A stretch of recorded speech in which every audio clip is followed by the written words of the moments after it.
I'd like to begin the show like this. I've prepared a little monologue.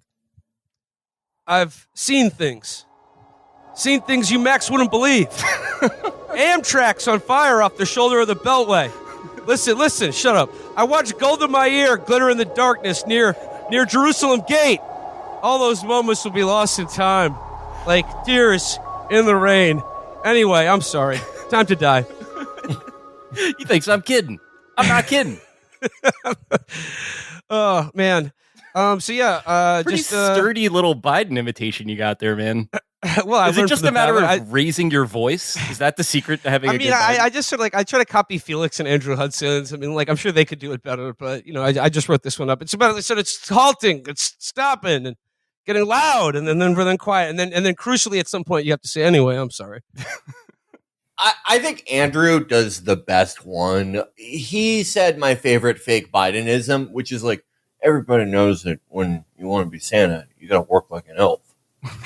Which is, I know people say this about everything. I think about this all the time. I legitimately think about that every day because it's a perfect, 2019 Bidenism, where it's like, on one hand, I'm thinking, we should send this guy out in a canoe in the Bering Strait.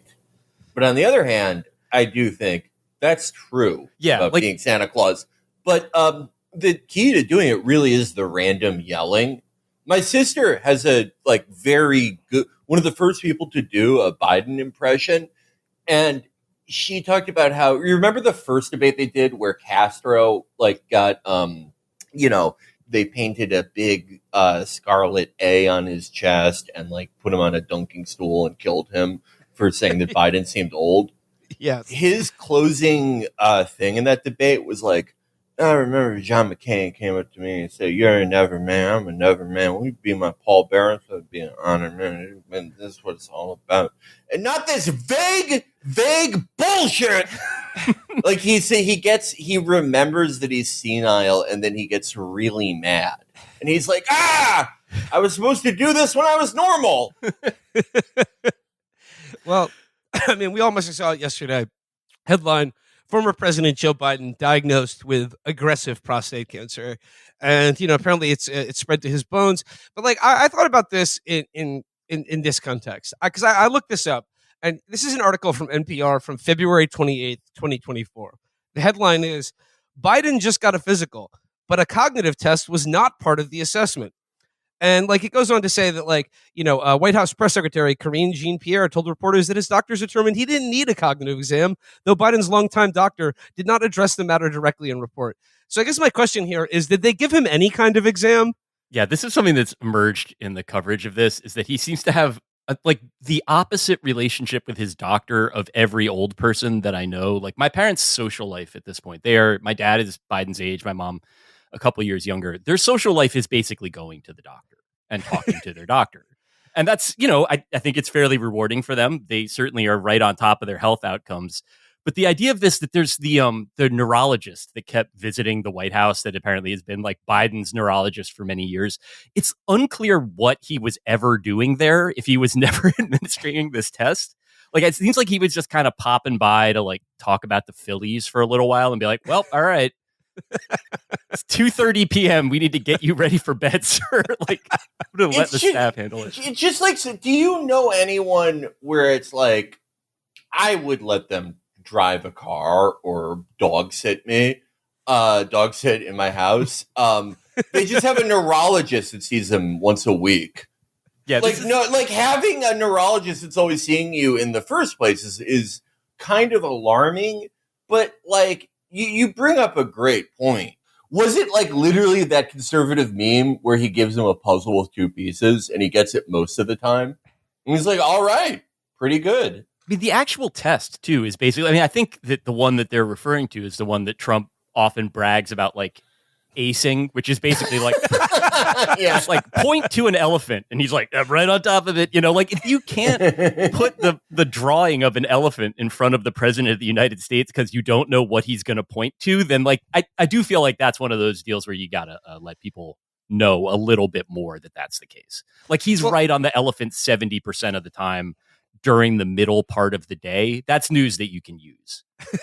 You think that I mean, because it's also a great point about how like they didn't figure this out until like the polyps in his prostate became sentient, and we're like, hey, what about us? Like during a checkup. A faint voice talking about Scranton High School football outcomes coming from his pants. And they're like, that's probably, for a lot of older people, that just happens. Hey, we want to get back in the White House. You gonna get us in? I think it's because like they're probably trying, because it's just like they're like, well, sir, your eye hasn't melted in the past week, but it's still good to do a checkup because you look disgusting and you're ancient and you probably should have died by now. Like they want to give him a prostate exam or something, but Biden's such an asshole that he's probably like, what are you talking about? What do you mean? You give the other guy a prostate exam?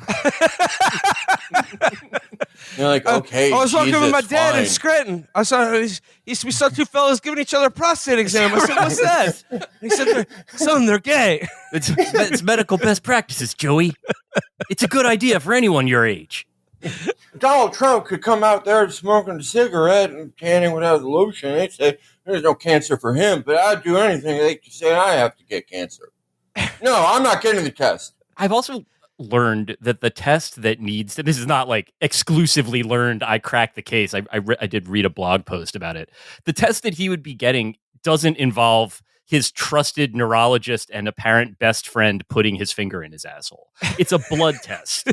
It's like a blood test that they would do when they took blood for the basic physical workup that you would get, which again raises the question of like what kind of examination was he receiving? He was getting. Yeah. Like, did they just like, they're like, I'm looking at your results here right now, Mr. President, and it's A-OK, and it's just like the readout of like a slot machine. Yeah. Jackpot. It's all cherries, sir. Congratulations. But Zeke Emanuel was on Morning Joe today, and I believe he was involved in the Biden White House or some like, health official. He's like a cancer doctor for many years. He said Biden has had this cancer since since he was elected the first time. It is also he said there is no way that Biden developed this cancer in the last 200 days. The one bit I'd add to that is that while I imagine that that's true, it is also extremely Emanuel family values to go on Morning Joe and be like, I haven't examined Joe Biden. I don't know the man, but I'm going to tell you a little bit about the disease that will almost certainly take his life at some time. I would estimate in the next 9 weeks.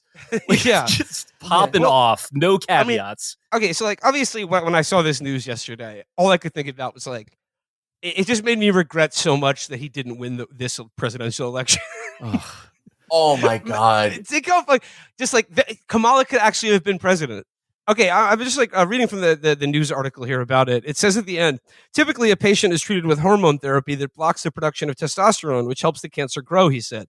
He could definitely live many years with this. There's a wide range of how long people can live with metastatic prostate cancer. In most aggressive cases, under a year, but there are reports of people living 15 or 20 years too. So he can run again. 2028. Yeah. 2028. Let's go. Will, I really like that hypothetical if because you could see it. Like he stays on and then there's there's a weird JD Vance thing. It's like, okay, we found JD Vance's drowning fetish YouTube channel. Like a real Black Swan event to take a concept from Dr. Taleb.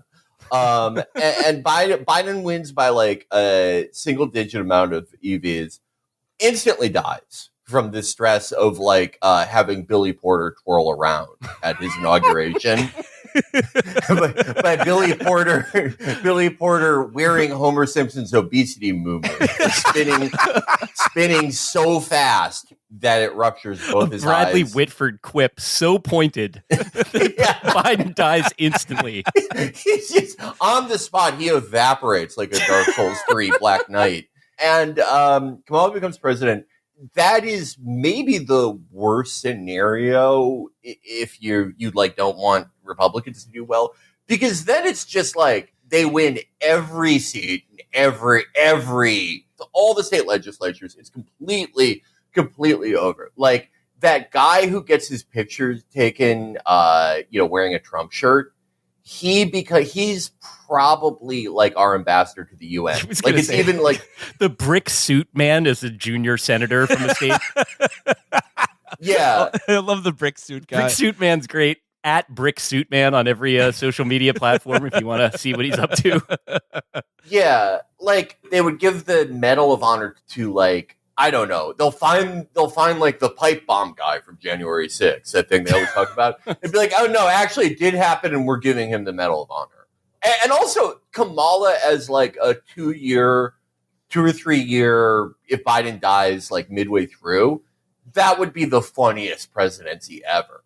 Oh my God. Yeah. So that, I mean see, I think if that happened and Biden died in office, they would do something and like be like, hey, Kamala, how about we give you Secretary of State? But we're getting Hillary Clinton in here.